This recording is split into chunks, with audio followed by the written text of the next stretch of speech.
नमस्कार साथियों, स्वागत है आप सभी का आपकी अपनी पाठशाला पर। मैं हूं अंकित अवस्थी। होपफुली आप सभी लोग बहुत अच्छे होंगे। और जैसा कि आप सभी को ज्ञात है कि मैंने आपसे प्रॉमिस किया था कि इस वीक में हमारी 2 क्लासेस नहीं हो पाई थी।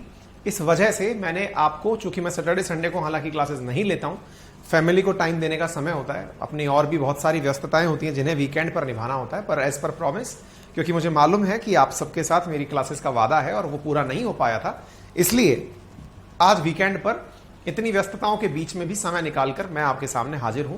उम्मीद है आप सभी लोग भी अपनी व्यस्तताओं में से समय निकालकर पढ़ने के लिए तैयार होंगे। चलिए आज के सेशन की शुरुआत करते हैं। मेरे सभी साथी मेरे साथ जो प्रेजेंट हो चुके हैं, वेरी वेलकम। आज ये नीरज, गणेश, साक्षी, अभय, व्रज, शुभांकर, ऋतिक, वैभव, नीरज, रेखा, अंशु, पंकज, देव, लोशन, आयुष, सभी साथियों को वेरी गुड इवनिंग। आइए साथियों, शुरुआत करते हैं आज के सेशन की और जानते हैं क्या कुछ है आज के सेशन में खास। जैसा कि आप सभी को ज्ञात है कि हमने अभी तक जो कल बातें की थी, होपफुली आपने अच्छे से ध्यान कर ली होंगी।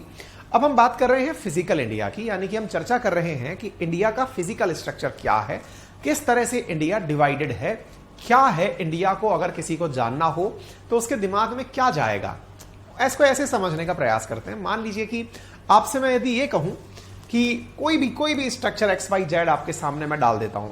उदाहरण के लिए मैंने आपके सामने, अभी इन दिनों सीजन आइसक्रीम का बहुत चल रहा है, मैंने आपसे कहा कि एक बाउल है, उसके अंदर एक स्कूप आइसक्रीम है, और मैंने आपसे कहा कि ये कैसी है होता है ना, ये कैसी है। आपने कहा सर चखेंगे तभी बताएंगे कि अच्छी एक बुरी है। मगर नहीं, अभी केवल ऑब्जर्वेशन करो। और आप में से कुछ लोग शायद जानते भी हो कि भारतीय सेना के जो इंटरव्यूज हैं, जिनमें से विशेष रूप से NDA और CDS के जो एग्जामिनेशन होते हैं, उनमें जब विद्यार्थी SSB में जाते हैं या इंटरव्यू परीक्षा के अंदर जाते हैं, जो 5-6 दिवसीय कार्यक्रम उनका होता है, उसमें एक दिन उनके लिए ऑब्जर्वेशन का ही होता है। उन्हें चीजों के ऊपर ऑब्जर्व करके ही बताना होता है कि वो उससे क्या निकाल रहे हैं। ठीक है, तो वो जो ऑब्जर्वेशन है वही उनको बताना होता है। एक सेकेंड,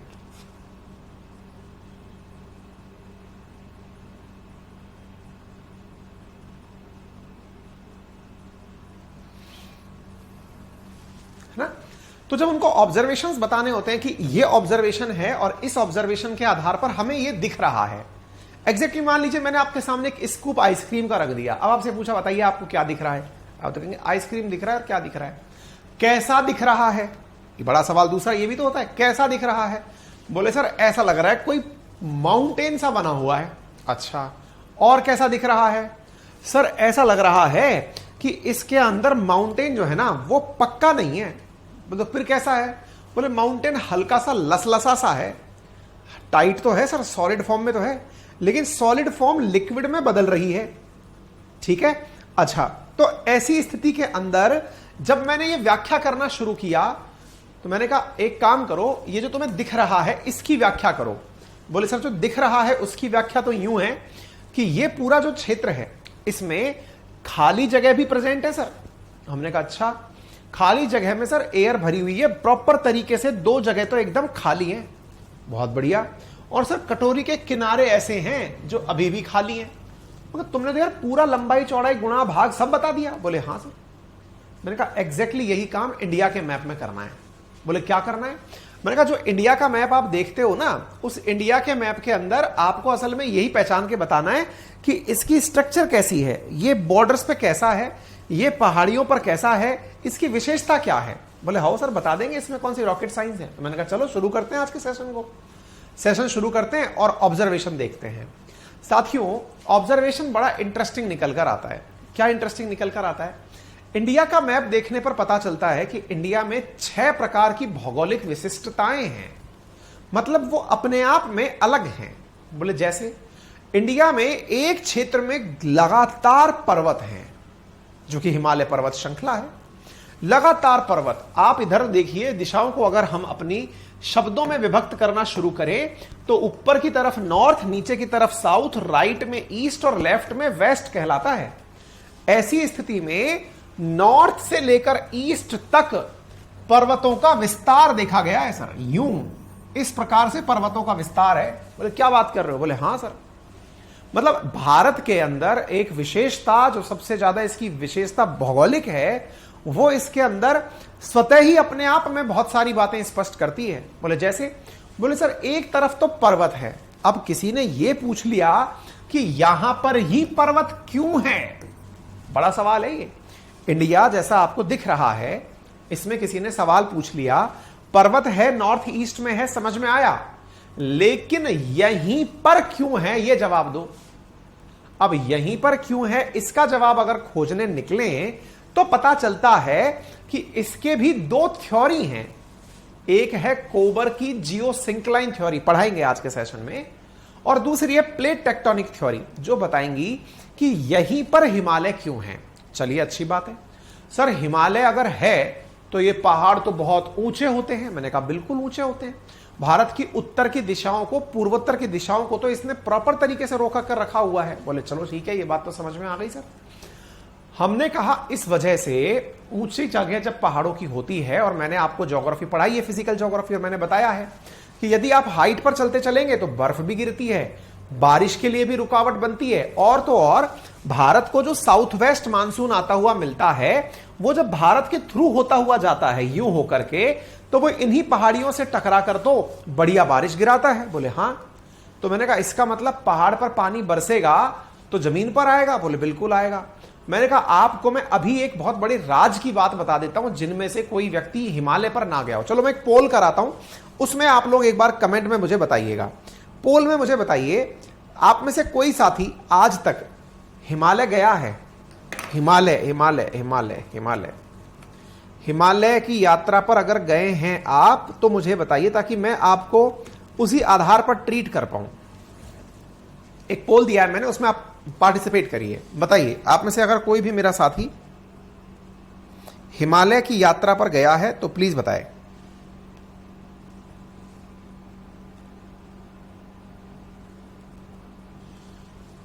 यस और नो में। हिमालय की यात्रा से मेरा अर्थ है हिमालय देखा है तो बताए बस।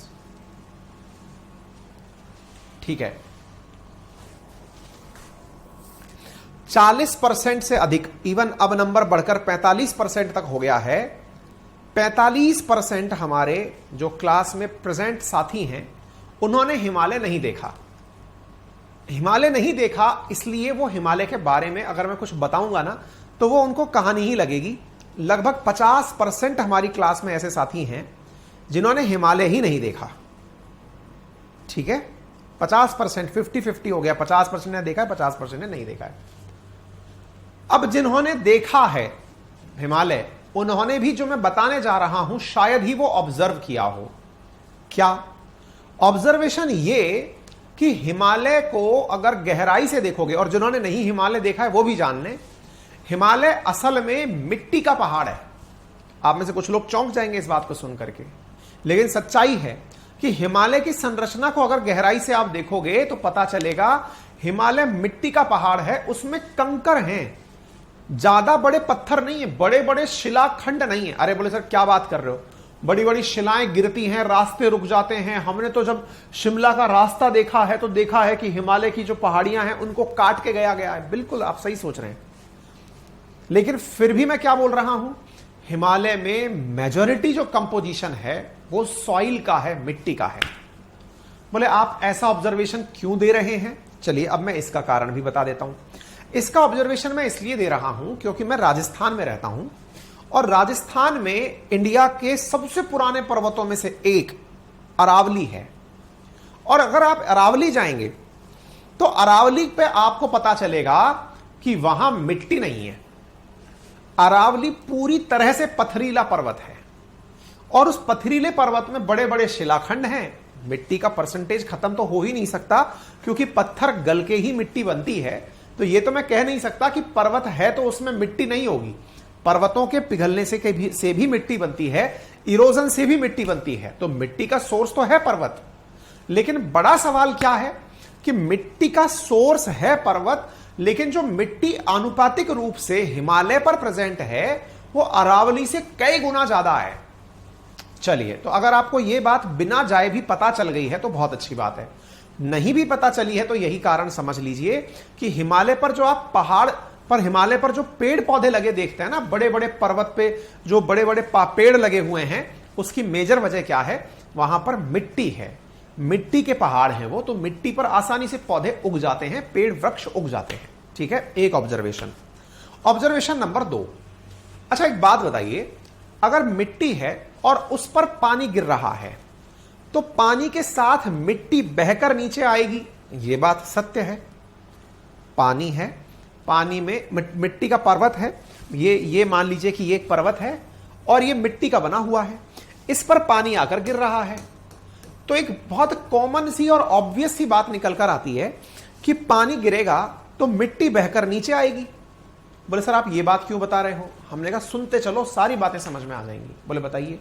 मैंने कहा पानी गिरा, मिट्टी बहकर नीचे आई, इसीलिए कभी भी आप अगर बारिश में गंगा का पानी देखेंगे तो बारिश में गंगा का पानी एकदम गदला होता है। गंगा, यमुना, इनका पानी जो पहाड़ों से आ रहा है, इसका रंग एकदम भूरा मटमैला होता है। वहीं अगर आपको कभी उत्तराखंड जाने का या हरिद्वार ऋषिकेश साइड जाने का मौका मिले तो आप पाएंगे कि अगर बारिश का सीजन नहीं है, गर्मी का सीजन है या सर्दी का सीजन है, तो गंगा का पानी फिर भी नीले रंग का होता है। बोलेंगे ऐसा क्यों कह रहे हैं? ऐसा मैं अब इसलिए कह रहा हूं, ध्यान से समझिएगा। बारिश के समय पर पानी पहाड़ों से बहुत ज्यादा इधर उधर से रिसकर नदी में आता है और वो अपने साथ मिट्टी लेकर आता है। अब आप पूछेंगे आपको केवल मिट्टी बतानी थी इसलिए आपने ये सब बातें बताई? मैंने कहा ऐसा समझ सकते हो कि मैंने इसीलिए आपको इतनी सारी बातें बोली। तो बोले सर एक बात बताइए, आपको मिट्टी बतानी थी, हमें समझ में आ गया, लेकिन इसका ऑब्जर्वेशन हम क्या निकालें? मैंने कहा सारी बातें बताते हैं आपको। हमने कहा देखिए ये रहा आपके सामने पर्वत, इस पर्वत पर आई बारिश। बोले ठीक है सर। बोले इस पर्वत पर जब बारिश आई तो यहां से पानी बहकर नीचे आया, ये आ गया। पानी जब बहकर नीचे आया तो ये बहकर नीचे आए हुए पानी में ये जो जमीन है, इस जमीन पर इस पर्वत से लाई गई मिट्टी भी पानी में घुलकर आई है। पानी में घुलकर आई हुई मिट्टी की एक विशेषता है क्या? जब पानी बहने लगेगा जमीन पर चल के तो वो मिट्टी साइड की जगह पर जमने लगेगी। आप इस प्रकार से नदी को बहता हुआ देखेंगे तो मिट्टी साइड में जमने लगेगी। इसीलिए जब हम आपको सॉइल का चैप्टर पढ़ाएंगे तो सॉइल के चैप्टर के अंदर आपको टाइप्स पढ़ाएंगे, आपको बताएंगे खादर क्या है, बांगर क्या है, इन सब तरह की मिट्टियों का जिक्र करेंगे। ठीक है, गंगा के मैदान डिस्कस करने तो उसी में खादर बांगर सब आएंगे। ठीक है, अच्छा तो मिट्टी जो है वो पानी के किनारे किनारे बैठने लगती है। यदि कभी आप गंगा के किनारे तलहटी पर बैठे हों, अब कहां बैठने का मौका मिला हो, जो लोग हिमालय नहीं गए, संभव है हिंदी भाषी हैं तो वो निश्चित ही नदियों के किनारे तो कभी गए होंगे, और नदियों में अगर आपने कभी गंगा जी के दर्शन किए हैं, यमुना जी के किए, या कोई भी नदी आपके किनारे है जो कि हिमालय से ओरिजिन आती है, अगर आपने देखी है तो आप देखेंगे क्या कि उस नदी के बहाव क्षेत्र के किनारे मिट्टी के टीले नजर आते हैं। नदी तो जा रही है नीचे से और मिट्टी जो है ना वो बड़े बड़े टीले बने हुए हैं साइड में। और तो और जब पानी कम होता है नदी में तो आप देखेंगे कि नदी के बीच में भी सॉइल के, मट्टी के आइलैंड या टापू जैसे बने हुए हैं। कभी अगर मौका मिले तो गर्मी के समय पर किसी भी रिवर को ऑब्जर्व करिएगा। अगर किया हो तो कमेंट बॉक्स में जरा यस और नो में बताइएगा, देखा हो तो थम्स अप करिएगा। और ये केवल पिक्चराइजेशन है, आप विजुअलाइज करेंगे चीजों को तो बहुत सारी चीजें क्लियर हो जाएंगी। ठीक है, कभी भी आप यमुना को ऑब्जर्व करें, गंगा को ऑब्जर्व करें तो आप देखेंगे कि नदी तो इतनी चौड़ी है, मान लो इतनी चौड़ी है, और पानी है ना वो साइड में से बह रहा है, इधर से बहता हुआ निकल रहा है गर्मी के समय पे, और इधर है ना पूरा सूखा एरिया दिखाई दे रहा है जो तुलनात्मक रूप से ऊंचा है, जो कि तुलनात्मक रूप से ऊंचा है। मेरे प्यारे साथियों, पता है ये जो ऊंचा क्षेत्र आपको दिखाई दे रहा है ये क्या है? ये गंगा के किनारे बैठी या यमुना के किनारे बैठी हुई मिट्टी है जो कि हिमालय के साथ से बहकर आई है। और मेरे प्यारे साथियों, नदी के द्वारा लाई गई इसी मिट्टी से हमारे गंगा यमुना के मैदान बने हैं। भारत में जिन मैदानी क्षेत्रों का जिक्र किया जाता है, असल में वो हिमालय से, जब से हिमालय बना है, टर्शरी काल का बना हुआ हिमालय है, जब से हिमालय बना है, नदियों के साथ बहकर आई हुई मिट्टी के कारण बना हुआ मैदानी क्षेत्र है गंगा यमुना का मैदानी क्षेत्र, जिसमें लेकर के आपके उत्तर प्रदेश, बिहार, झारखंड या फिर आपके पश्चिम बंगाल, जहां से गंगा यमुना नदी संयुक्त रूप से बह रही हैं, उन क्षेत्रों में मैदानी क्षेत्र का निर्माण होता है। सेम इसी प्रकार से गंगा से हिमालय से निकलने वाली और नदियों में, जहां हम सिंधु की सहायक नदियों की बात करते हैं, उसी के नाम पर बनता है पंजाब। अगर आपने राज्य का नाम सुना है पंजाब, तो असल में पंजाब शब्द कैसे पड़ा, तो आप लोग कहते हैं 5 नदियों के कारण पंजाब पढ़ा। असल में ऐसा नहीं है, गलत जवाब है ये। होता क्या है, अब आप सोचिए, एक बार के लिए विचार कीजिए, अगर नदियां बहती जा रही हैं, नदियां बह रही हैं, मान लीजिए कि ये गंगा बह रही है, ये इधर से निकलकर यमुना आ रही है और इसमें मिल रही है, ठीक है। पुरातन काल से यही चला आ रहा होगा, एक तरफ गंगा चल रही है, एक तरफ यमुना चल रही है, पैरेलली एक दूसरे से जाकर के इलाहाबाद में ये दोनों मिल जाती हैं, प्रयागराज में मिल जाती हैं। तो कभी गंगा हिमालय से जब निकली होगी तो मैदान में मिट्टी लेकर आई होगी, ये मिट्टी जमा दी इसने, ये मिट्टी जमा दी। ऐसे ही यमुना भी अपने किनारे किनारे मिट्टी लेकर आई होगी, वो यहां जमा दी। धीरे धीरे ये फिर जगह परिवर्तित कर ली, क्योंकि रास्ते में मिट्टी बैठ गई, तो ये मिट्टियां सरकना शुरू हो गई, पुरानी मिट्टी बांगड़ हो गई, और वो बनते बनते आपस में एक दूसरे से जुड़ गई। 2 नदियों के बीच का क्षेत्र मेरे प्यारे साथियों दोआब कहलाता है। 2 नदियों के बीच का क्षेत्र दोआब कहलाता है। इसी वजह से सिंधु की सहायक 5 नदियों के बीच का क्षेत्र पंजाब कहलाता है। पंजाबी में 5 को कहते हैं, और आब असल में ये भूमि है जो 5 नदियों के बीच में स्थित है। तो पंजाब में ऐसे ही पैरेलल जो नदियां बहकर निकली, उनके बीच में लैंड में जो मिट्टी जम गई, वही मिट्टी पंजाब कहलाई। क्या आप मेरी बात समझ पा रहे हैं? तो भारत में पंजाब और उसके साथ हरियाणा, क्योंकि हरियाणा पहले पंजाब का ही साथ हुआ करता था, पेप्सू स्टेट था, ऐसी स्थिति में पंजाब, हरियाणा, उत्तर प्रदेश, बिहार, पश्चिम बंगाल, ये वो सारे क्षेत्र हो गए जिन क्षेत्रों में नदियों के साथ लाई गई मिट्टी ने मैदान का निर्माण किया। तो जहां आपको यह समझ में आता है भारत के मैप में कि भारत के मैप में नॉर्थ ईस्ट में पर्वत स्थित है, आप इस बात को जैसे ही समझ पाते हैं तो यह समझना बहुत आसान हो जाता है कि भारत के नॉर्थ ईस्ट के अन्य किनारों पे ये वाला जो क्षेत्र आप देख रहे हैं, ये वाला जो क्षेत्र आप देख रहे हैं, ये वाला क्षेत्र ये मैदानी क्षेत्र बन जाता है। एक बार थम्स अप करिए, मैदान का निर्माण समझ में आया कि नहीं आया, कि मैदान भारत के कैसे बने। बड़ा स्पष्ट सा रीजन है, इसमें कोई रॉकेट साइंस नहीं है। भारत में अगर हिमालय की उत्पत्ति कैसे हुई, तो वो कोबर का जियोसिंक्लाइन थ्योरी है, वो मैं बताऊंगा। एक बार थम्स अप कर दीजिए कि आपको मेरी बात समझ में आ रही है।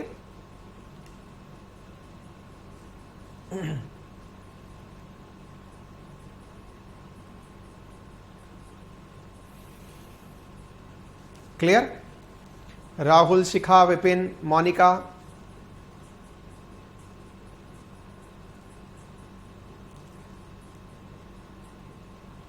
और अगर आपको यह बात समझ में आ रही है तो भारत में बाढ़ आने का सबसे बड़ा कारण यही है। भारत में जो बाढ़ आती है उसका सबसे बड़ा कारण पता है क्या है? हमारी नदियां वो मिट्टी ला करके जमीनों पर इस प्रकार से बिठा देती हैं कि जब भविष्य में बारिश आती है तब तक नदी खुद भूल चुकी होती है कि मैं निकल कहां से रही थी। उसे तो सारा क्षेत्र अपना ही लग रहा होता है। और यही कारण है कि बारिश में आया हुआ पानी तुलनात्मक रूप से बने हुए जो नदी के तलहटी हैं उनसे भी ऊपर होकर बहने लगता है। और चूंकि संपूर्ण ये जो मैदानी क्षेत्र है हमारा, गंगा यमुना का मैदानी क्षेत्र, इसमें तो लोग बसे हुए ही गंगा और यमुना की मट्टी के ऊपर हैं, तो गंगा यमुना तो कहीं तक भी प्रसारित हो सकती हैं। और तो और ये तो इतना लंबा रास्ता तय करके आती हैं, तब जाकर के मैदान में थोड़ी सी मामला सेटल रहता है। लेकिन हिमालय पर्वत पूरब की तरफ चलने पर ऊंचा होता चला जाता है, तभी तो नेपाल में हिमालय पर्वत माउंट एवरेस्ट रखता है। अब यहां पर यह ऊंचा हो चुका है और वहीं से कोसी नदी निकल कर आ जाती है।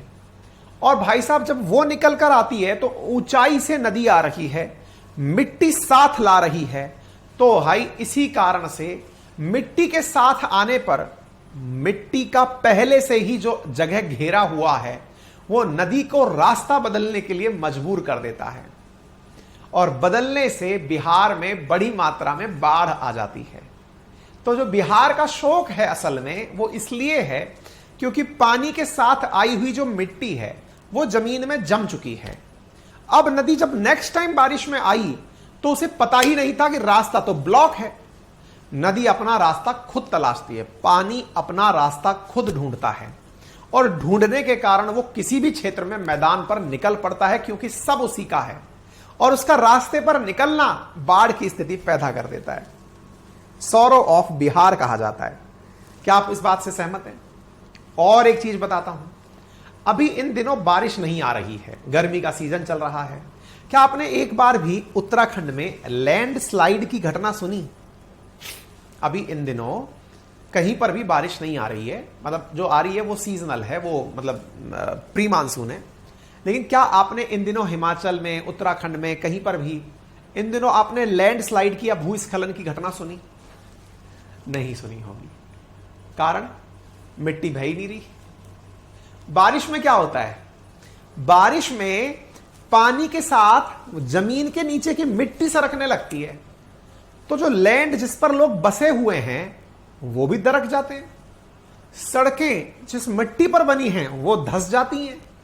यह हिमालय की सबसे बड़ी चुनौती है। हिमालय दुनिया के पर्वतों जैसा नहीं है, वो नवीन वलित पर्वत है, न्यू फोल्ड माउंटेन है, टर्शरी युग में ही बना पर्वत है, अभी तो उसे पक्का होने में समय लगेगा। ऐसी स्थिति में यहां लैंडस्लाइड की घटना बारिश होने पर होती है। क्लियर हो गया? क्या यह बात समझ में आ गई? लैंडस्लाइड ही लैंडस्लाइड सुनने को मिलती है। आपको मालूम हो, बारिश के समय पर कोई पहाड़ों में घूमने नहीं जाता, क्योंकि वहां के लोगों को तो पता होता है कि इससे निपटना कैसे है, और जो अपने जैसे नए लोग जाते हैं इन्हें पता नहीं होता निपटना कैसे, तो वो खुद ही निपट जाते हैं। ठीक है, दो बातें समझ में आ गई। तीसरी बात अब सुनते हैं साहब, इंडिया की थर्ड भौगोलिक विशेषता क्या है?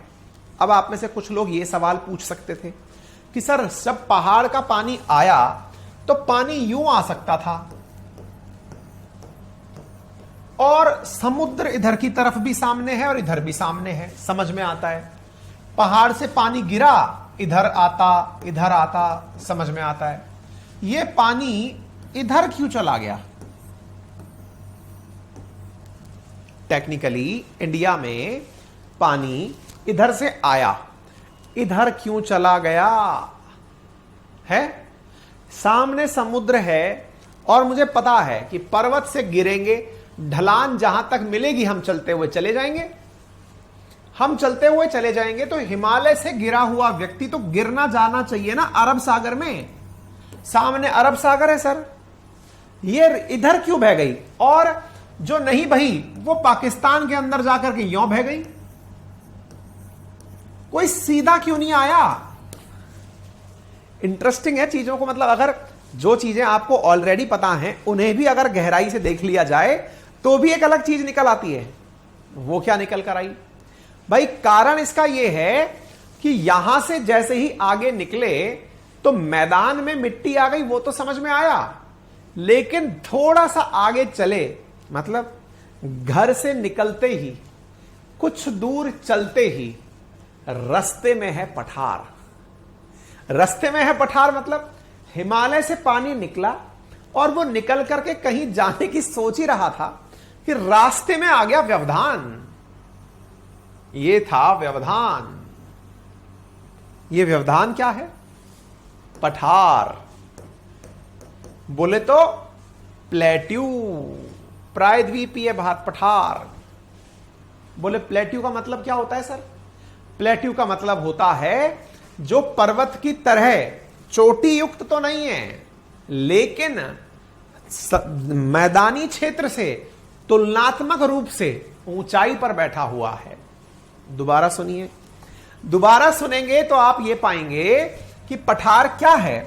अगर पर्वत एक चोटी युक्त स्थान है तो पठार ऊंचा तो है, लेकिन उसमें चोटी नहीं है, पीक नहीं है। उसे आप प्लेट्यू अर्थात पठार कहते हैं। क्लियर?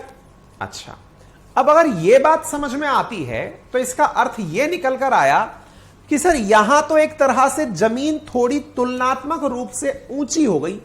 मैंने कहा बिल्कुल, अगर इस जगह पर जमीन तुलनात्मक रूप से थोड़ी ऊंची हो गई, इधर भी ऊंची है, तो जो बची हुई जगह है वो यही तो है, इसी से होकर के ही वाटर फ्लो होगा। बोले सर बहुत बढ़िया बात बताई आपने।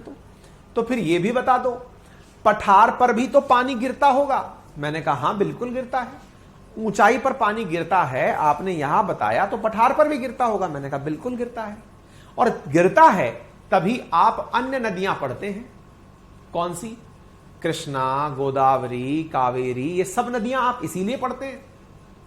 तो बोले अच्छा, तो फिर एक बात बताइए सर, अगर वो नदियां बहती होंगी तो कहां से बहती होंगी? हमने कहा वो पठार से होकर बहती हैं, कृष्णा, गोदावरी सब बहती हैं। बोले अच्छा, तो यानी कि वो प्लेटू से होकर बहती हैं। मैंने कहा बिल्कुल। तो सर वो कैसे बह लेती हैं? मैंने कहा उसका ढलान इस तरफ है, ये इसलिए बहती है। बोले ठीक है सर, क्या यही कारण है क्या कि भारत में नदी जोड़ो परियोजना सक्सेसफुल नहीं हो पाती?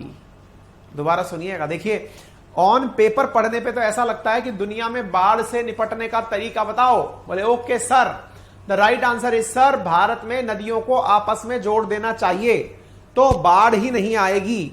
हम लोगों को पता है दक्षिण भारत में जिस समय गर्मी पड़ रही होती है उस समय भारत उत्तर में बारिश हो रही होती है।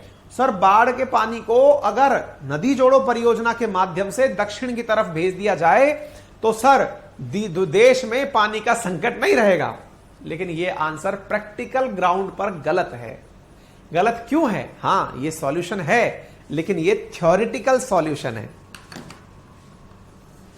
यह कैसा सॉल्यूशन है? थ्योरेटिकल। बोले ऐसा क्यों कह रहे हो? हम इसलिए कह रहे हैं क्योंकि वो नदियां गंगा यमुना की तुलना में ऊंचाई पर बहती हैं।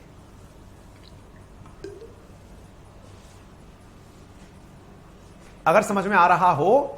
हाँ, एक विद्यार्थी पूछ रहे हैं Ashutosh sir new fold mountain का मतलब क्या होता है? बताऊंगा बेटा, अभी सेशन के अंदर ही आएगा। वो तुलनात्मक रूप से ऊंचाई पर बहती हैं। इसका मतलब क्या हुआ? इसका मतलब यह हुआ जो नदी ऑलरेडी ऊंचाई पर चल रही है उसमें अगर नीची नदी से पानी डालोगे तो भाई नदी में पानी बहकर जाएगा कि लिफ्ट लगाकर जाएगा?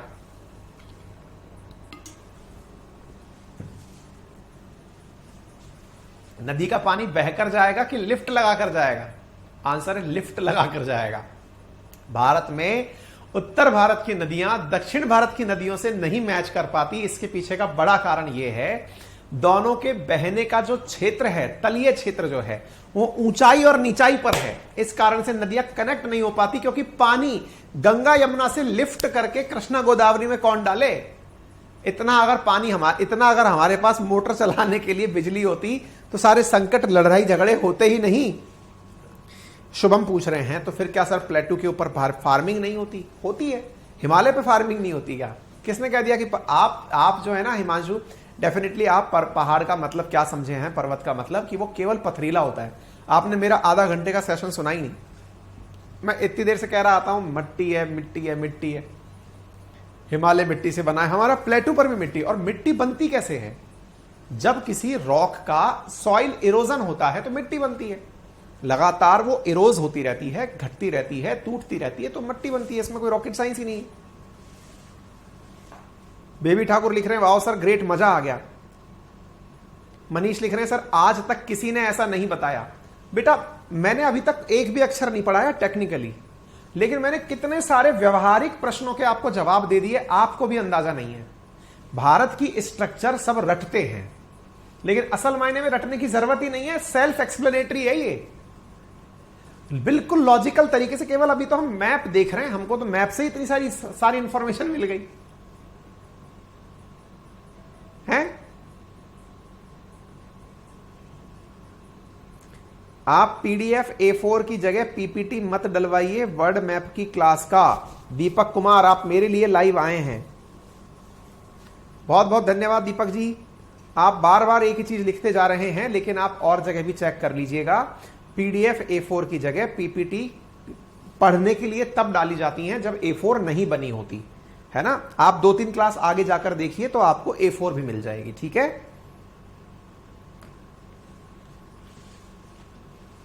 सर आप एक बुक लिखिए भाई साहब, मैं मतलब वो है ना, मुझसे शादी करोगी फिल्म के अंदर दुग्गल जी, कि दुग्गल जी आज क्या हैं, बोले आज डॉक्टर साहब हैं, आज क्या है पुलिस वाले हैं, तो मेरे को दुग्गल जी मत बनाओ आप, हैं। मिथिलेश कुमार, सब क्लियर हो गया, मजा आ गया। कंसेप्ट्स अपने आप में ऐसी चीज होती है, जब आप सीखने निकलते हो तो बहुत सारी बातें क्लियर होती हैं। Vishnu, Rajkaran, best teacher. भाई ये जो बेस्ट टीचर वाले लोग हैं ना, जो कभी कभार बेस्ट बोलते हैं, ये एप्लीकेशन पर जाके बोला करो ना, वहां पे वो रेटिंग वेटिंग होती है गूगल प्ले स्टोर पर, ताकि औरों को भी पता चले कि हाँ हमें प्यार मिलता है, हैं? निर्मल ने हमें इतनी सी बात पर ग्रेट बता दिया है। अब देखो, जैसे ना निर्मल ने भी कहा सर यू आर ग्रेट, असल में ग्रेट टीचर कभी नहीं होता है, ग्रेट होता है कंटेंट। हमारा देश इतना प्यारा है ना कि इसकी विशेषताओं को समझ, हाँ मेरा शायद थोड़ी बहुत अभिव्यक्ति है जो आपको पसंद आती है, अदरवाइज ये तो कंटेंट सेल्फ एक्सप्लेनेटरी है। खुद भी 2 घंटे तक अगर मैप को देखने लग जाओ तो मैप खुद आपसे बात करने लग जाएगा कि भैया आपने कभी सोचा कि मैं ऐसा क्यों हूं, मेरे साथ ना बचपन में चोट हो गई, मैं छोटा रह गया, मैं बड़ा रह गया, मैं पर्वत बन गया, मैं पठार बन गया, इसलिए ऐसा हो गया। ठीक है, क्लियर हो गया। अच्छा, सवाल बहुत स्पष्ट है कि पठारीय क्षेत्र की जो, अब देखिए आपको एक चीज मैंने बताई थी जब आपको वर्ल्ड मैपिंग पढ़ाई थी, क्या पढ़ाई थी, मैंने आपको बताया था, हाँ मैंने आपको बताया था कि भाई जब भी कोई क्षेत्र 3 तरफ से पानी से घिरा हुआ होता है तो वो प्रायद्वीप कहलाता है।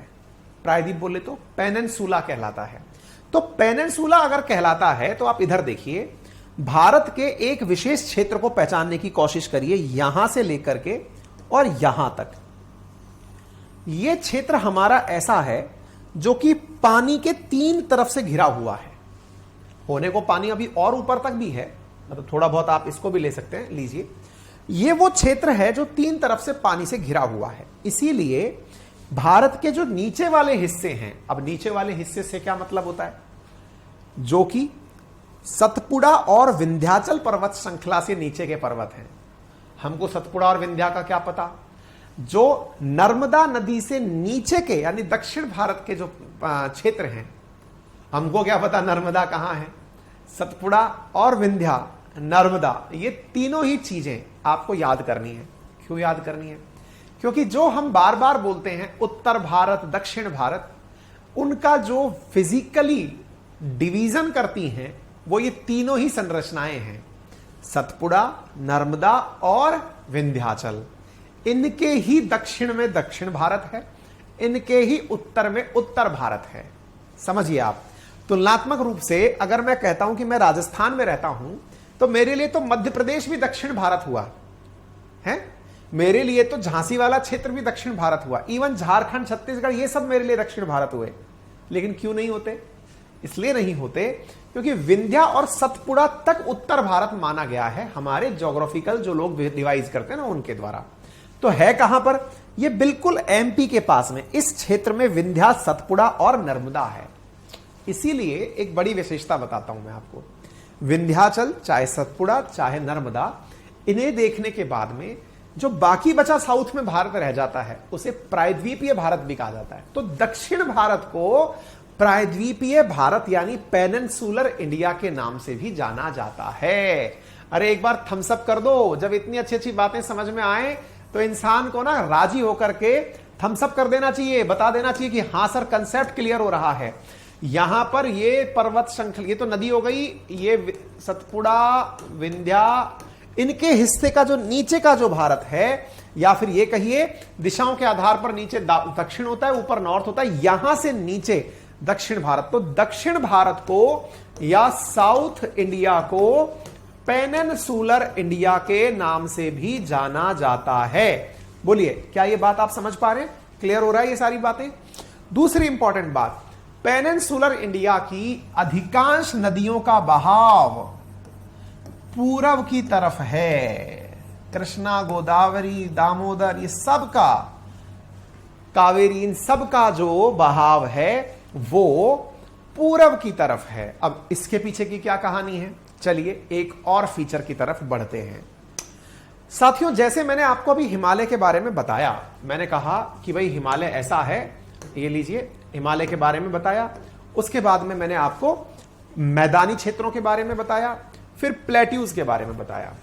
लेकिन एक बड़ी विशेषता और आती है, और वो क्या, हमारे जो ये प्लेटू है ना, ये भी बड़े इंटरेस्टिंग हैं। कैसे? इनके भी बॉर्डर जो हैं वो पर्वतों से घिरे हुए हैं। इनके भी बॉर्डर पर्वतों से घिरे हुए हैं। कौन से पर्वत?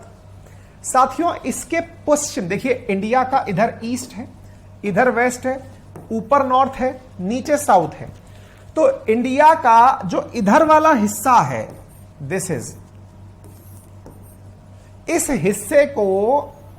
हिस्से को वेस्टर्न घाट कहा जाता है। इंडिया के इधर वाले हिस्से को वेस्टर्न घाट कहा जाता है। असल में ये घाट मणिकर्णिका घाट या फिर गंगा किनारे के किसी अन्य घाट का नाम नहीं है, ये पर्वत का नाम है। अर्थात भारत के इस किनारे पर, किस किनारे पर? भारत के पश्चिमी किनारे पर एक पर्वत श्रृंखला है, और उस पर्वत श्रृंखला का नाम वेस्टर्न घाट है। वहीं भारत के पूर्वी किनारे पर भी एक पर्वत श्रृंखला है, उसका नाम पूर्वी घाट है। तुलनात्मक रूप से भारत का जो पश्चिमी घाट है, यह पूर्वी घाट से ऊंचा है। दोबारा सुनिए, भारत का पश्चिमी घाट पूर्वी घाट से ऊंचा है, इसलिए इधर से पश्चिमी घाट से निकलने वाली नदियों का बहाव पूरब की तरफ ही होता है। तो सवाल पूछा जाता है कई बार, क्या कारण है कि प्रायद्वीपीय भारत की नदियों का बहाव बंगाल की खाड़ी में होता है? तो इसका जवाब है कि प्रायद्वीपीय भारत में बहने वाली अधिकांश नदियां पश्चिमी घाट से ओरिजिनेट होती हैं। पश्चिमी घाट से ओरिजिनेट होने के कारण उनका जो नेचुरल बहाव है वो पूरब की तरफ होता है। आप में से कईयों के दिमाग में क्वेश्चन आ चुका होगा अब तक, सर हिमालय में आपने बताया था कि नदियां यूं ना बहकर यूं बहती हैं, ये तो समझ में आया। क्या हिमालय के पीछे की तरफ नदियां नहीं गिरती होंगी क्या यूं करके? हिमालय अपनी तरफ इंडिया पर ही मेहरबान है क्या कि इधर की तरफ ही नदियां पानी गिराएंगी? इंडिया वाली साइड में सिंधु चलेगी, गंगा चलेगी, यमुना चलेगी, कोसी चलेगी, ये सब चलेगा है। इसके अलावा कोई और बहाव संभव नहीं है क्या? मैंने कहा बिल्कुल है। बोले कहां है? मैंने कहा भाई ये जो आपको हिमालय दिख रहा है, इसके पीछे भी नदियां निकलती हैं। पीछे भी नदियां निकलती हैं? बोले हां। हमने कहा जो सतलज नदी है ना, वो हिमालय के दूसरी तरफ निकली थी, लेकिन जब नदी निकली उस समय पर्वत भी बनने लग रहा था, तो सतलज नदी ने पर्वत को ही काट दिया। ऐसी नदियां जो कि पर्वत के या फिर ये कहिए हिमालय के उद्गम से पहले की नदियां हैं, उन्हें एंटीसीडेंट रिवर कहा जाता है, पूर्ववर्ती नदियां कहा जाता है। बड़ी इंटरेस्टिंग फिगर है ये। सतलज जैसी नदियां हिमालय की उत्पत्ति से भी पुरानी नदियों में से शामिल हैं। पढ़ाएंगे आपको आगे चल के, जब नदियां बताएंगे तब एंटीसीडेंट रिवर्स आएंगी। क्या आप इतनी बात समझ पा रहे हैं? नहीं सर, ये तो फिर भी चलो सतलज वगैरह तो इंडिया वाली साइड आ रही हैं, जो उस तरफ बहती है। कोई नदी उधर भी जाती है कि नहीं जाती? मैंने कहा हाँ जाती होगी। क्यों पूछना क्यों चाह रहे हो? अरे सर क्यूरियोसिटी है, हिमालय अपनी तरफ ही पानी क्यों भेज रहा है, उधर भेज। हमने कहा महाराज, हमने आपको जब एशिया का मैप पढ़ाया था तब बताया था कि आसियान देशों में बहने वाली प्रमुख नदी मैकेंजी, चीन की बहने वाली बढ़िया नदी, चाहे येलो रिवर हो चाहे यांगसे रिवर हो, मतलब हांग हो या यांग हो, दोनों ही। तीसरी जो हमारे देश में आने वाली ब्रह्मपुत्र नदी है, जिसे यारलंग सांगपो के नाम से चीन में जाना जाता है, ये सारी बड़ी नदियां हिमालय के पश्चिमी तट से, सॉरी पूर्वी तट से निकल कर आती हैं, यानी कि इस तरफ से, उत्तरी तट से, माफी चाहूंगा, पीछे से निकल के आती हैं, और वहां पर तिब्बत का पठार है तो उससे कूदते हुए नीचे आती है। और मैंने तो बताया ही है, तिब्बत का पठार लगभग 65% पानी का वो है, सोर्स है। एक बालक लिख रहे हैं, सर प्लीज एक बार रिपीट कर दीजिए। बेटा, आपने जिस टेक्नोलॉजी की मदद से मुझे सुनना शुरू किया है, वो टेक्नोलॉजी इसमें आपकी बहुत मददगार साबित होगी। मैं आपके कहे अनुसार इस बात को रिपीट करने के लिए सज्ज हूं। कृपया करके एक बार इस वीडियो को थोड़ा सा पीछे से ले जाकर दोबारा सुन लीजिए। आपके आदेश की पालना में आप अगर 10 बार मुझे पीछे ले जाएंगे तो मैं 10 ही बार आपको दोबारा बोलकर सुनाता हुआ दिखूंगा। आपको लगेगा कि मैंने आप ही के लिए दोबारा बोला है। ठीक है, तो उम्मीद है आपको यह बात समझ में आ रही हो। बोले सर ये बकवास आपने क्यों करी? मैंने कहा यह बकवास मैंने इसलिए करी क्योंकि वेस्टर्न घाट पर जब पीछे की तरफ, बोले तो पूर्व की तरफ नदियां बह सकती हैं, तो वेस्टर्न घाट पर तो इस तरफ भी नदियां बह सकती हैं ना। हमने कहा हाँ।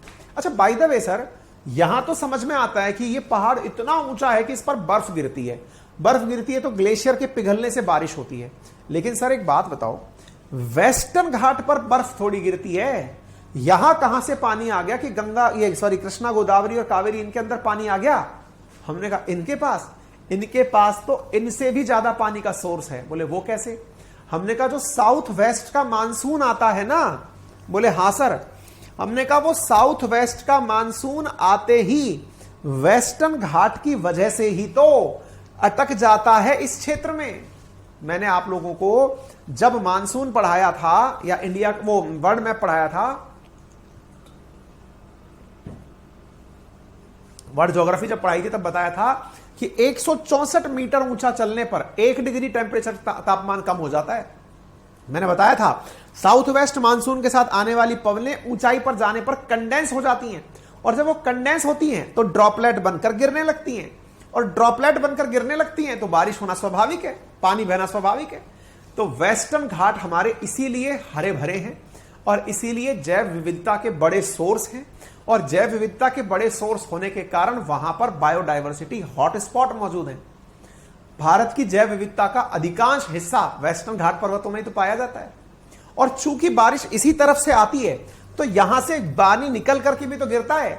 और यही कारण है मेरे प्यारे साथियों, कि जो गोवा की जुआरी नदी हो या केरल की पेरियार नदी हो, वो वेस्टर्न घाट से निकल करके ही तो अरब सागर में गिर रही होती है। उम्मीद है आपको 2 बातें और समझ में आ गई होंगी। क्या आपको यह समझ में आ गया होगा कि पठार के किनारे पर पर्वत बना हुआ है, इधर वेस्टर्न घाट बना हुआ है, इधर की तरफ पूर्वी घाट बना हुआ है। इन दोनों के बीच में यह वाला क्षेत्र प्लेट्यू क्षेत्र है, यानी पठारी क्षेत्र है, ऊंचा उठा हुआ क्षेत्र है। क्लियर? अच्छा, ऐसी स्थिति में अब बड़ा सवाल यह बचता है, सर जब आपने हिमालय बताया तो उस हिमालय से निकलकर मिट्टी आई और उसने गंगा यमुना का मैदान बनाया, यानी मैदानी क्षेत्र बनाया। यह हमें समझ में आया। हमने कहा अच्छी बात है, लेकिन आप ही ने थोड़ी देर पहले कहा था कि माउंटेन्स के ऊपर बारिश होने से सॉइल इरोजन यानी मृदा अपरदन, और इवन जो पत्थर है ना, रॉक, उसका भी मिट्टी में बदलने का कार्यक्रम चलता है। तो सर एक बात बताइए, हिमालय से बनकर गंगा यमुना का मैदान बन गया, तो क्या वेस्टर्न घाट पर्वत और ईस्टर्न घाट पर्वत, इनकी वजह से मिट्टी, हालांकि इतनी मिट्टी नहीं है जो हिमालय जितनी है, लेकिन मिट्टी तो इनसे भी बनी होगी ना सर? हमने कहा तो सर इनकी वजह से जो बहकर पानी आया उसकी मिट्टी भी तो तलहटी पर बैठी होगी। मैंने कहा हां, लेकिन इतनी नहीं बैठी। बोले क्यों? मैंने कहा वो इसलिए नहीं बैठी क्योंकि जितना तेजी से पानी नीचे आया, वो पानी आकर के धड़ाम से अरब सागर में गिर गया, इधर की तरफ आया, बंगाल की खाड़ी में गिर गया, उसे आराम से चलने का समय नहीं मिला, तेजी से आया और आकर गिर गया। इसीलिए वेस्टर्न घाट से ओरिजिनेट होने वाली नदियां जो पश्चिमी तट पर गिरती हैं वो एस्चुरी बनाती हैं, अर्थात वो ज्वार के लिए डेल्टा, जैसे कि जैसे ये जो गंगा यमुना जो नदियां बनाती हैं वैसे डेल्टा ना बनाकर एस्चुरी का निर्माण करती हैं, अर्थात बहुत ही सकरे स्थान से आकर के पानी में गिरती हैं। वहीं गंगा जैसी नदियां जो आराम से इठलाते मिठलाते आ रही हैं, ये बहुत बड़ा पानी को फैला करके समुद्र में छोड़ती हैं। बोले इसका अर्थ क्या निकालें? हमने कहा दो अर्थ निकाल लो, एस्चुरी और डेल्टा आपके समझ में आना चाहिए। और दूसरा, नदियां थोड़ी बहुत तो मिट्टी लाई होंगी ना सर? हमने कहा लाई होंगी ना। तो ऐसी स्थिति में सर ये वाला जो क्षेत्र है ये भी तो तट का रूप ले चुका होगा, मैदान का रूप ले चुका होगा। थोड़ी बहुत तो मिट्टी आई होगी ना सर? हमने कहा आई है ना।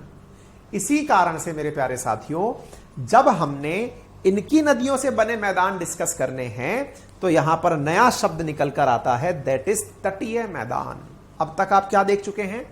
उत्तर पूर्व में स्थित हिमालय देख चुके हैं, उत्तर भारत का विशाल मैदान देख चुके हैं, भारतीय प्रायद्वीपीय पठार देख चुके हैं। ये प्रायद्वीपीय पठार देख चुके हैं। पठार की सीमाएं पश्चिमी घाट और पूर्वी घाट से मिलकर के बनी हुई हैं, है ना। इसके साथ साथ ये वाला जो क्षेत्र है, इस क्षेत्र को तटीय मैदान के नाम से जाना गया है। और तटीय मैदान कैसे बने वो मैं आपको बता चुका हूं। क्या आपको मेरी ये बात समझ में आ रही है? अब सेकंड लास्ट आज का पॉइंट समझ लीजिए।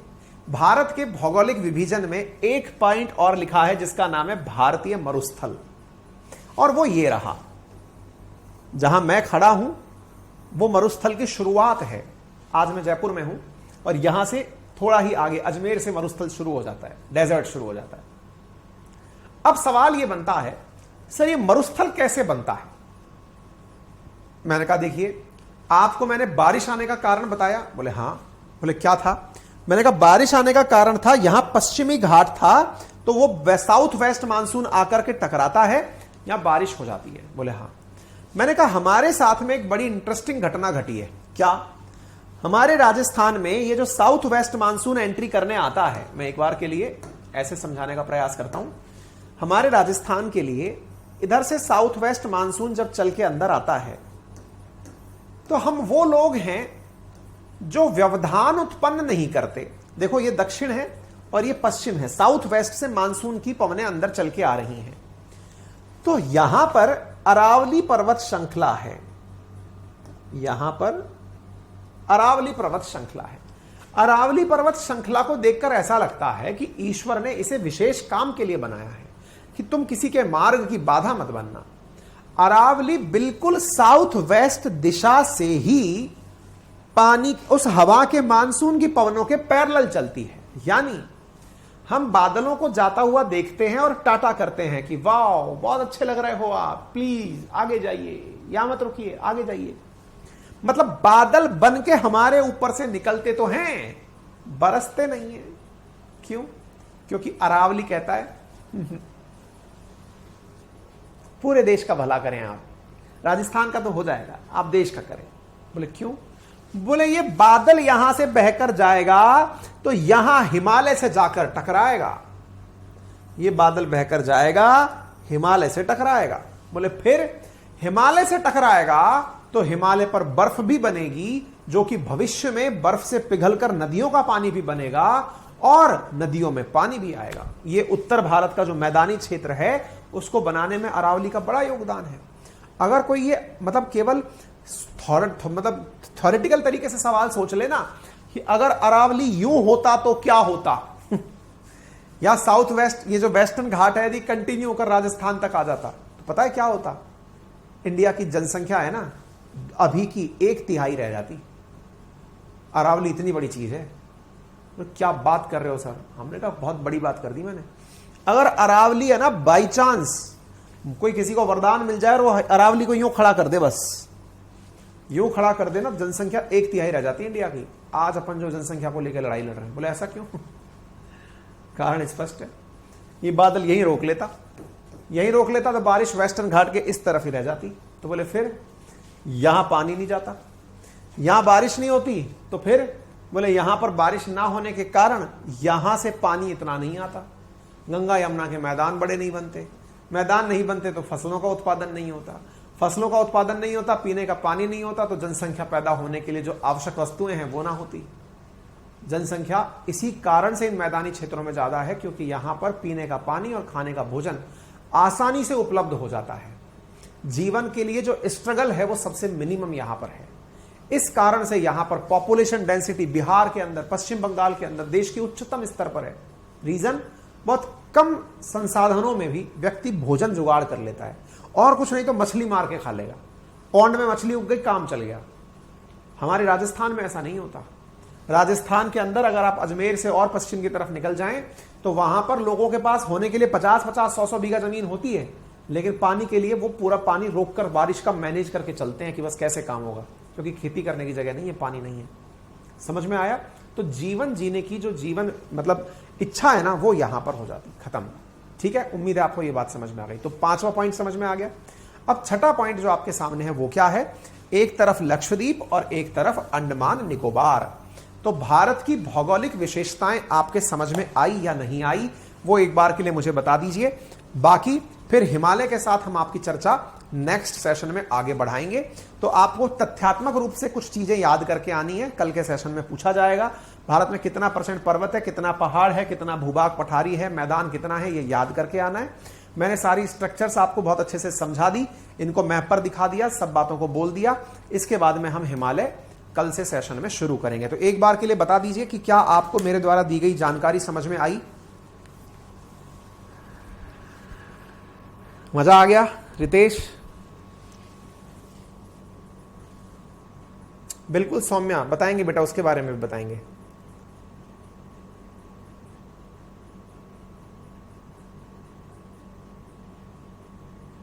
हाथ से लिखा हुआ पीडीएफ कब मिलेगा? बेटा उसको समय लगेगा, आरएएस की तैयारी करने वालों को वो दिया जाएगा।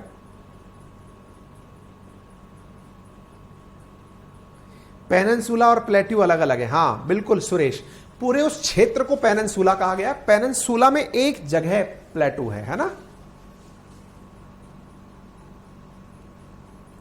कल डिटेल में हिमालय पढ़ेंगे फिर अपन, है ना। राजू प्रतापति, कल सब चीजें मिलेंगी बेटा, एक एक करके सब चीजें। आगे की जो चीजें पूछ रहे हो ना, कौन कितना ऊंचा है, क्या है, सब मिल जाएगा। लव कुछ लिख रहे हैं, आपके बताने का तरीका बहुत अच्छा है गुरुजी, कंटेंट अच्छा है, कंटेंट अच्छा है। सुदीप भैया कोशिश कर रहे हैं हम।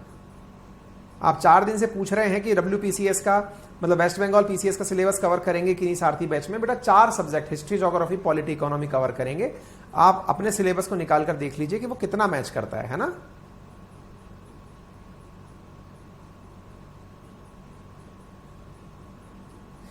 नीलम प्यारे सर, स्टेट का भी इंडिविजुअल मैपिंग करवाइए। बेटा फिर वो बहुत लेंदी हो जाएगा, है ना, मतलब फिर वो जबरदस्ती बढ़ जाएगा। कभी अलग से उसका बैच ले आएंगे तो लेकर के आएंगे, ठीक है।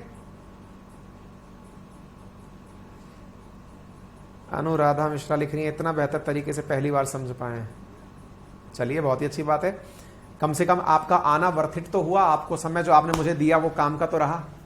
अगर आपको लगता है कि हाँ आपका समय, देखिए मैं अक्सर एक चीज बोलता हूं और आपसे भी फिर से बोल देता हूं, मेरे को हमेशा एक फीलिंग रही है ऑनलाइन को लेकर के, मैं थोड़ा इमोशनल हूं, और वो इसलिए क्योंकि एक लहर सी चल पड़ी है लोगों के मन में, और वो ये ऑनलाइन में पढ़ाई कहाँ होती होगी। ऑनलाइन में तो यूं ही चलता है, बस बातें होती हैं। मतलब लोग कुछ भी पढ़ा के चले जाते हैं, ल्यूसेंट से आधे से ज्यादा टीचर पढ़ा के निकल जाते हैं। तो क्या पता ये चीज बताने में मैं कामयाब रहूं कि हाँ ऑनलाइन से भी पढ़ाई होती है और बहुत अच्छे से पढ़ाई होती है, और वही आप ही मेरे मतलब माउथ पीस बनेंगे। आप ही सब जाकर कहेंगे कि नहीं ऑनलाइन पढ़ाई होती है और बहुत अच्छे से पढ़ाया जा सकता है, बस पढ़ाने वाला चाहिए, है ना। देखिए अक्सर क्या होता है, जिन बैचों में पैसे ले लिए जाते हैं ना, उसके बाद बच्चे के लिए सोचते थे तुम तुम्हारे अब हम हमारे। मेरी नेचर अब तक तो आपको समझ में आ गई होगी। दूसरा महीना चल रहा है आप में से कई लोगों को तो मेरे साथ, है ना, 2.5 महीना भी हो चुका है कईयों को, तो उन्हें समझ में आ गया होगा कि मैं डे 1 से जैसा मिला हूं आपको वैसा ही हूं। और मेरा प्रयास जो अपने अंदर मैंने मेरे अपने सिद्धांत बना रखे हैं नैतिकता को जीवित रखने के लिए, वो ये है कि जो मेरे कमिटमेंट्स हैं जो मैंने आपसे किए हुए हैं कि आपको ये कराना है, ये करना है, वो कमिटमेंट्स मेरी वैल्यूज हैं असल में। कि मैं अगर आपके सामने वहां कॉम्प्रोमाइज, आपको पता है आज मेरे घर पर बहुत सारे गेस्ट आए हुए हैं। मेरे घर पर कोई बहुत बड़ा कार्यक्रम है सोमवार के दिन, उसमें मतलब बहुत सारे गेस्ट आने वाले हैं। कई गेस्ट अभी आ चुके हैं, कई गेस्ट मेरा इंतजार कर रहे हैं। पर एक आप भी मेरे परिवार के हिस्से हैं और आपके प्रति मेरा एक कमिटमेंट है। कल संडे पूरा दिन लॉक है मेरा, मतलब सुबह से लेकर शाम तक मीटिंग्स हैं, क्योंकि आपके लिए टीचर्स फाइनल करने हैं, बहुत सारे लोगों से मिलना है, प्लानिंग करनी है। लेकिन फिर भी मेरी कमिटमेंट थी आपके साथ। क्यों कमिटमेंट थी? क्योंकि टेक्निकल कारणों से मैं 2 दिन आपकी क्लास नहीं ले पाया था। मैं आया था, मेरा समय तो खराब हुआ था, मैं क्लास में प्रेजेंट था, लेकिन ऐप नहीं चल पा रहा था। इस वजह से मैंने चूंकि आपसे ये कमिटमेंट किया हुआ था कि नहीं मुझे आपकी क्लास लेनी है, मैं आज के दिन अपना सब घर परिवार को पीछे छोड़ के मैं कहा भैया तुम अपने हो, अपना एक परिवार और है जो इंतजार कर रहा है, उनसे मिलके आना है ना। तो ठीक है, अगर यही समर्पण व्यक्ति के अंदर अपने काम को लेकर हो जाए तो ऑनलाइन बहुत अच्छी चीज है यार। हम तो इसी सोच करके काम करते हैं, है ना।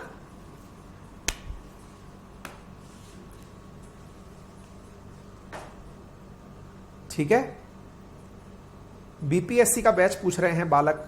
बेटा बीपीएससी बहुत सारे बच्चे लिख रहे हैं। पूजा थैंक यू सो मच। बेटा मैं ट्राई करूंगा, एक्चुअली मैंने 1% भी नहीं सोचा है, मैं माफी चाहूंगा, क्योंकि मैं अभी पूरी तरह आरएएस पे फोकस करके काम कर रहा हूं, मेरी पूरी टीम आरएएस पे काम कर रही है। फिर भी मैं आपको कमिटमेंट ये तो दे सकता हूं कि मैं सोचूंगा, लेकिन अभी तत्काल प्रभाव से नहीं, क्योंकि जल्दबाजी में मेरे 10 सर नहीं है, मतलब 20 हाथ नहीं है कि मैं इतने सारे काम कर पाऊं, मैं फट जाता हूं। मतलब आपको पता है सुबह 5 बजे से निरंतर अभी तक मेरी काम चली रहे, मतलब हालत शाम तक ऐसे ऐसे हो जाती है कि शरीर का अधिकांश हिस्सा दुख रहा होता है, ऐसा लग रहा होता है कि हाँ, क्योंकि खैर चलिए फिलहाल के लिए इतना ही। ख्याल रखिए अपना, आपसे दर्द कभी बाद में साझा करेंगे। Thank you so much.